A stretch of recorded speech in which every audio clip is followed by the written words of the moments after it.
What's going on, everybody? Welcome back to the channel. In today's video, we got another episode of reacting to your guys' personal finances. Might be a little bit of a longer one. I'm going to do 5 scenarios in this one just because I am currently traveling for personal and work reasons. So I am actually pre-recording this. So I want to give this a little bit more time, a little bit of a longer video because I won't, unfortunately, be able to make another one of these for probably the next couple weeks or so. Now, as always, this is not financial advice. This is my opinion on what I would do or how I feel about your current financial situation. So let's go ahead. Let's hop into the first scenario. If you would like to get featured in one of these videos, send your situation to the email down below in the description, and potentially I will get to one of these in a video. Let's get into the first one. And if you're new to these videos, essentially what I'm gonna do is I'm gonna pop the email on the screen, take it off so you guys can enjoy the gameplay, and then I'll continue to read through it. So the first situation reads as follows. My wife and I are 26. She's currently looking for work and I make $24 an hour plus overtime. We currently live in a 1-bed, 1-bath condo that I owe a mortgage on, and the minimum payment is $642 a month, but I typically round it up and put $1,000 towards it. I've owned it for about 3 years and put $35,000 down for the down payment, and there's around $69,000 left on the mortgage. We got this place because it was more affordable than paying overpriced rent in our area, and we didn't want to stress about the high prices any more than necessary. We eventually want to pay the property off within 5 to 7 years and rent it out. I put $500 a month towards my Roth IRA, and I'm on track to max it out for the first time this year. I started the account late last year. I don't have a 401k. Contributing to that with everything else would stretch us too tightly. I passively invest into silver and gold, but only when I have extra money laying around after funding my Roth IRA and paying bills.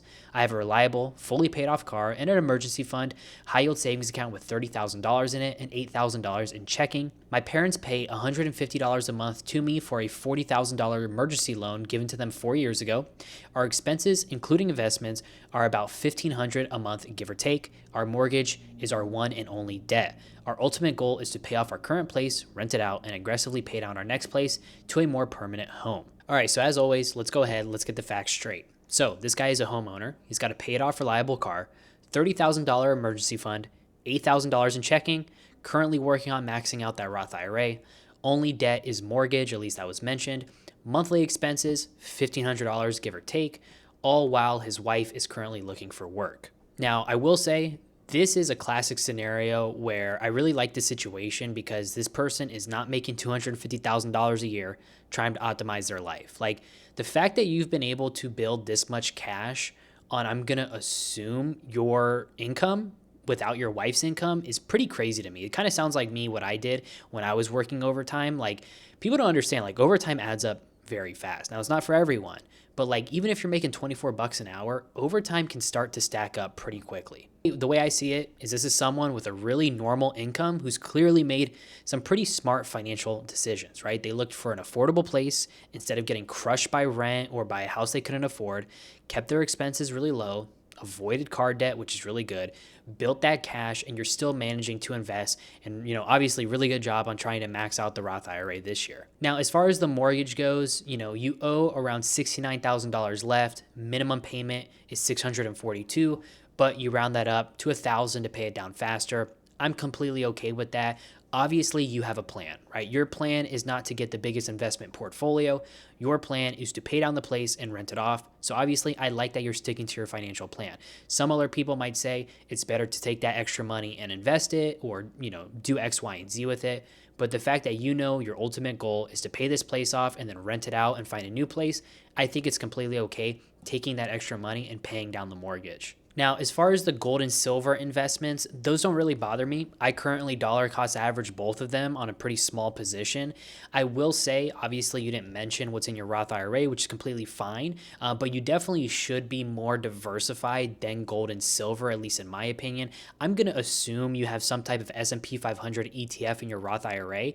However, if it is only gold and silver in your Roth IRA, I would definitely think about maybe moving some of that money into an ETF or something like that, because gold and silver are great. However, if you zoom out on gold and silver, it was kind of an anomaly on how they've been performing. Typically, they're just a really good kind of hedge against inflation.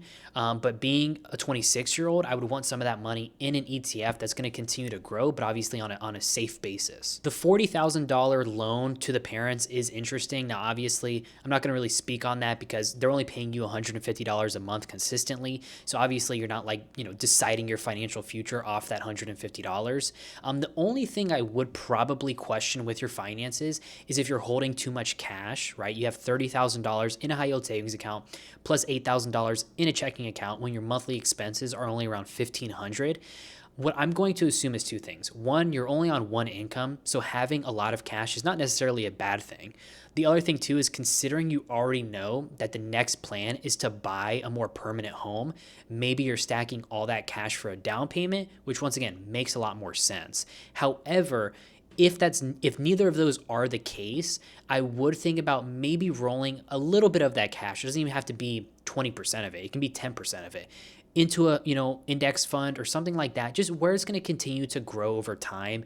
Because obviously the $8,000 in checking, that's not going to grow at all. In the high yield savings, you're going to get some APY off of it, but nothing you'd see, if your money was in the market. Now, my only kind of cautionary advice to you is this.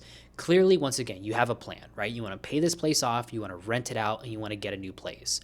I'm going to assume, right, that your next place, since it's going to be a more permanent home, it's maybe going to be 200, 300, 400,000. I don't really know, right? I don't know your budget.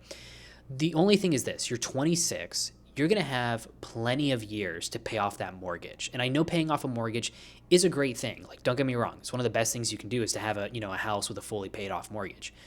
However, while it is good to be hyper aggressive paying off the next place, right? I'm talking about the next place here.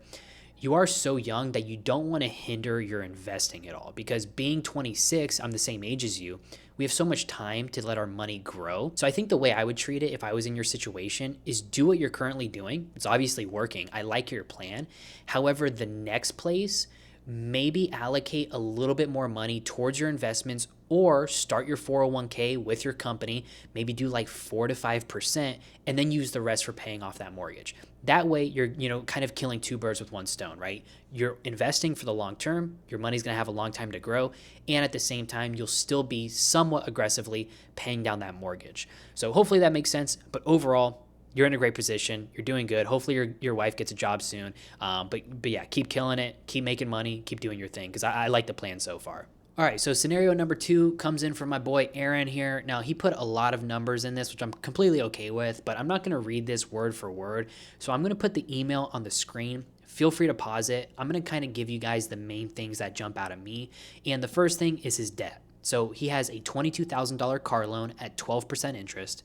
He's got a Chase Freedom card with $4,000 on it that has 29% interest. He has a Capital One card with $5,000 on it at 28% interest. And his monthly take home from Walmart is $2,200 a month after tax. Now, he does have future plans. In August of 2028, he would like to start school for nursing and then move out. He just doesn't know the correct path. He guesses that this year he'll be able to pay off his credit cards and the rest of the money will go towards his high yield savings account. And then once he pays off his car fully, he'll be able to take everything into a savings account until he's ready for school. He says, the reason his rent is low is because my parents don't want me to move out until I figure my life and my money out, and they don't want me to end up like them, according to his mother. And then he says, thank you, Triple S. Love and appreciate what you do. So let's go ahead. Let's break this down. All right, so let's go ahead. Let's help Aaron out here. Now, first things first, Aaron, if you're watching this, round of applause for getting out of the doomer mindset. That's never good for you. That's not going to help you out at all. So I'm glad you're able to get out of that. So let's look at the situation on a high level. He's about to turn 25.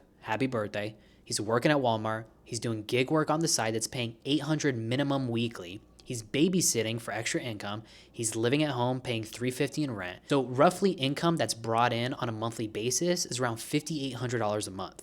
That's actually a lot of income, like if we're being honest, like especially for someone whose rent is only $350, having a $5,800 income on a monthly basis, it's a lot of money. But then as we know, we unfortunately get into the debt. And this is where kind of we got to have a more serious conversation. So he's got $4,000 on a credit card at 29%. He's got $5,000 on another credit card at 28%. And then he's got $22,000 on an auto loan at 12%. And those interest rates, like I'm just being honest with you, those are pretty brutal interest rates. Like those are not fun to pay off. So I think personally, he's making one huge mistake right now. I'll give you 3 seconds to figure it out. 1, 2, 3, he's investing too much money. I know that sounds weird coming from a finance channel where pretty much all I talk about is investing your money. But in my opinion, if I'm paying 28%, 29%, 12% interest, I am not putting money into a Roth IRA. I'm not putting money into a brokerage account, and I'm definitely not worrying about VU or any other ETF right now. There is no investment on earth that will reliably be a guaranteed 29% return. And paying off those credit cards is exactly that. So Aaron, if I'm in your shoes, here's my order. Keep getting the employer matching your 401k. No reason to touch that because there's just free money. Keep the Walmart stock contribution. If you're getting the discount and match, go for it, no problem. But after that, I would pause all my investments and try to knock out that debt as fast as I can. I'm going to attack that Chase credit card first because that's the 29% interest. Then I'm going to move to that Capital One credit card, knock that out with the 28% interest, and then I'm going to go after the car loan. Honestly, with your income levels right now and your low living expenses, I think you can knock that out pretty fast and then go right back into investing. You're young, you have so much time to invest that once again, you don't need to necessarily worry about it right now when you have that much debt kind of piling up with those interest rates. Because basically, while you're investing, those credit card interest rates and balances are fighting against everything you do. So I would say if you spend the next couple of months going hyper aggressive towards your debt, almost like you're doing with investing, take care of that debt, then you're going to build that savings and prep for school, you'll be walking into kind of like that chapter of your life in a completely different financial position. So overall, I think your financial plan is going in the right direction. I just think the priorities need to change a little bit. And once again, obviously I'm just going off an email. These could be where your priorities are, but pause the heavy Roth IRA and brokerage contributions. I know it's fun to get your money invested. Keep getting those employer matches, but you got to destroy that credit card debt like ASAP. And once you do that, you can start worrying about the auto loan.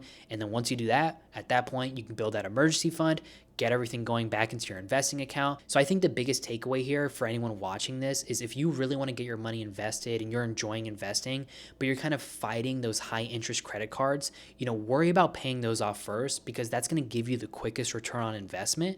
And then after that, you can start getting back into investing. But overall, man, I'm glad you're out of the doomer mindset. So now you're getting in control of your finances. You got a plan in front of you. You know what to do. Keep killing it, bro. All right, so let's go ahead. Let's break down situation number 3, and the email reads as follows. I am a 23-year-old doctoral student at Stanford University. I am attending on a yearly stipend of $56,000, which is $50,000 after tax. I pay nothing to the university. I am 1 out of 6 years in, and I expect to make a starting income of around $140,000 once I graduate. However, I am concerned that my current costs of living are not setting me up in my 20s to be successful later on. I live on subsidized student housing for $2.5K a month, which eats away 60% of my income. With my remaining $20,000, I save $5,000, spend $3,000 of fund money, $6,000 for groceries, and $4,000 for travel. I have no debt. I hold $3,000 in an emergency fund, $2,000 in a Roth IRA and index funds, and I plan to work up my emergency fund to $4,000 before putting all of my savings into the Roth IRA. No tax matching accounts available as a student. My partner will be moving up next year, and we will then split housing/groceries, which will effectively double my take-home income. With the extra money, I will up my savings to $10,000 annually. While I think my finances will become more manageable once I get a real job in 6 years, I fear that being a student for this long may cripple my ability to retire in any reasonable time. Any thoughts? All right, so once again, as always, let's look at the situation high level here. We got a 23-year-old attending Stanford, so way smarter than me, getting a fully funded doctorate degree, no student loans, no debt, earning a stipend, and expected to make around $140,000 starting after graduation. So first things first, incredible position to be in, right? You're going to Stanford and you're getting the degree fully funded. That's amazing. Now, I completely do understand why you're stressed. It's one of those things that if you're making $50K a year after tax from the stipend and your rent is $2,500 a month, I mean, that's 60% of your income right there going to housing, which normally is kind of right for anyone to panic in that situation. Now, obviously, this is one of those rare situations where the context here does matter because it's not like you're just paying rent for no reason. You're paying it to access one of the best universities that you can. Now, the other thing is, right, you're still saving money, which is very impressive. You have the emergency fund, you have the Roth IRA, you have around $5,000 in savings a year, and then hopefully when your partner moves in, that savings interest rate will practically double. Now, the one thing I would do here is continuing to build that emergency fund a little more. Honestly, $3,000 to $4,000, which is your goal, feels a little low for someone who's in a high cost of living area. So I'd probably want that closer to around 6 months of expenses eventually at some point, and then continuing, hammering down on that Roth IRA, because that's really the only tax advantage investing vehicle that you have access to right now being a student. And honestly, I don't think the travel spending bothers me. I don't think the fun money bothers me, because if you average those out monthly, it's really not that much.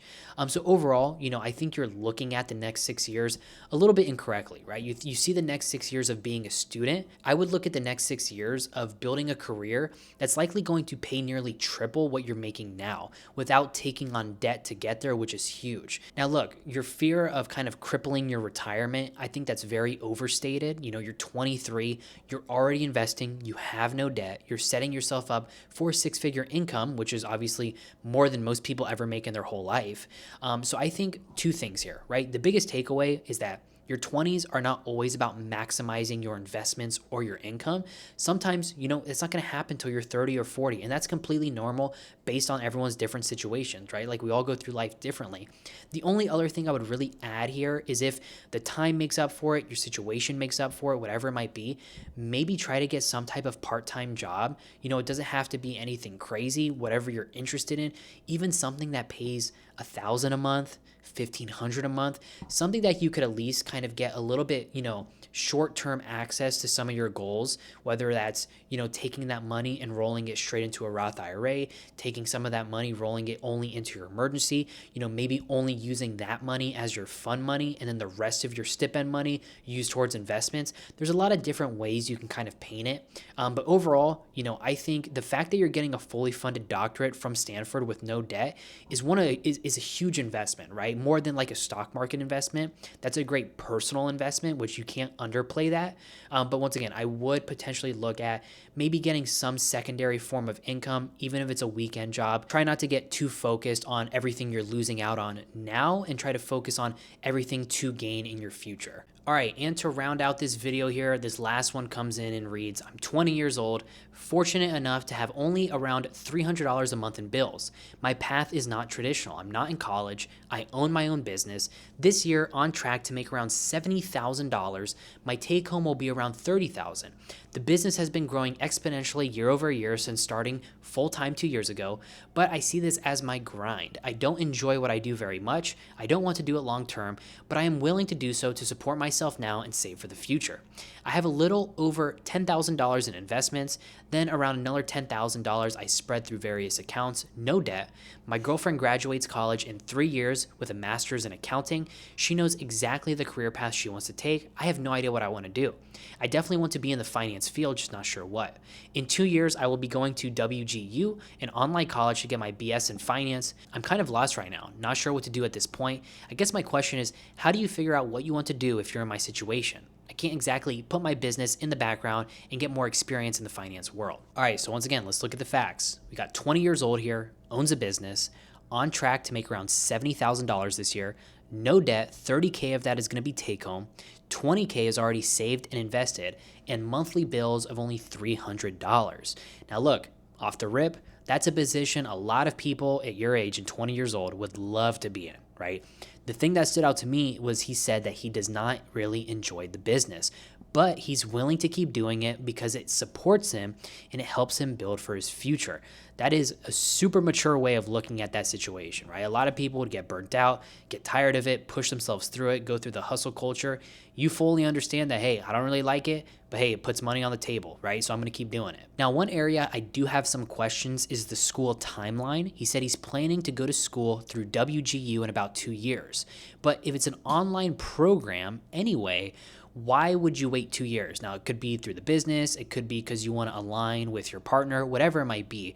But unless there's something I'm missing, I'd at least start looking into it a lot sooner, even if it's only 1 or 2 classes at a time while running the business, because the next 2 years are going to pass regardless. The other thing is, I think you would need to spend a little bit less time worrying about whether finance is the right field and more time figuring out what part of finance you're interested in. Because the thing is, a finance degree is incredibly broad, right? When it comes to the world of finance, there's so much stuff that falls under that umbrella, right? There's wealth management, financial planning, financial analysis, corporate finance, investment analysis, commercial banking, credit, financing. There's so much stuff under finance. And right now you're saying you want to be in finance, but that's kind of saying like you want to play sports, right? There's 100 different paths inside of that finance category. So if I were you, I would also spend the next couple of months or years talking to people in those careers, whether, it's you reaching out on LinkedIn or, trying to make connections through the business,